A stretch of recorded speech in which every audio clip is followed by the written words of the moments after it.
I thought it was a good flick. I think that the narrative by Doug Van Pelt was very helpful in terms of what Christian music means to a lot of people. I think that in terms of the heart of what Christian music is, or at least metal and hard rock, it definitely does touch on a lot of the stuff that they were talking about. So.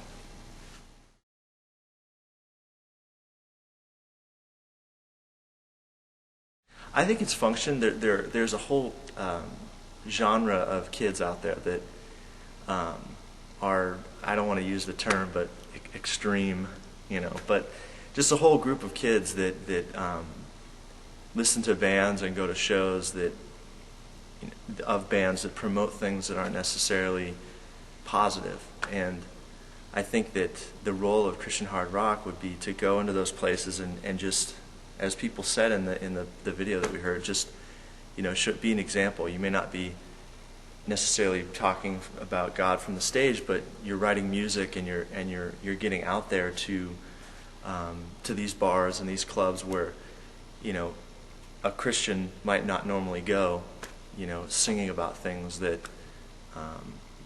would be different than what they're hearing from the stage from the other bands.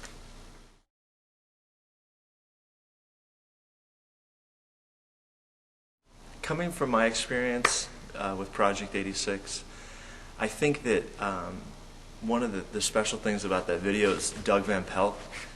He has been in the Christian music industry, hard rock music industry, since the very beginning.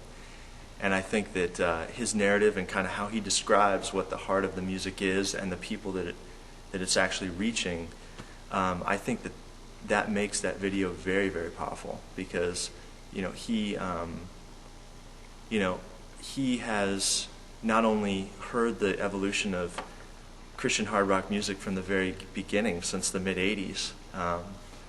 He's watched it evolve and watched bands go to the top and come down, and he's kind of seen this whole evolution. So I think from the perspective he's sitting at, he's probably the best person that they could have asked.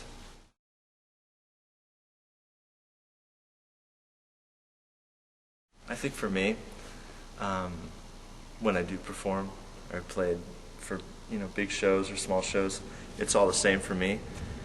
When when I would get on stage, I would go to the same place, whether we were playing for 10 kids or we were playing for 10,000 kids. It was a place of worship and a place of I don't want to say meditation. That might be the wrong phrase, but I get lost in the music as soon as I would start playing it. So I think it's a place for me that was a place of peace amidst all this madness going on.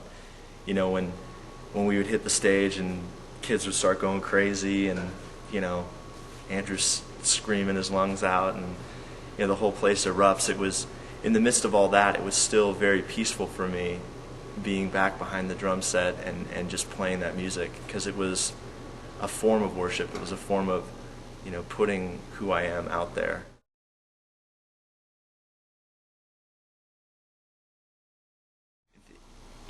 Sometimes, and Mike, we've talked about this before, I go into church and I may not understand a form of worship that I'm sitting there listening to, and I may not identify with the way the music is presented. But if to the other person who grew up listening to hymns or some sort of other form of music, and that's the way they worship God, I may not understand that totally. I can listen to it.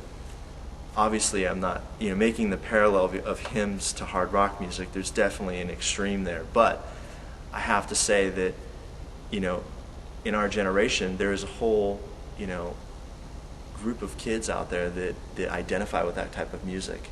And I think for us not to be there would be the biggest mistake that we could ever make as Christians.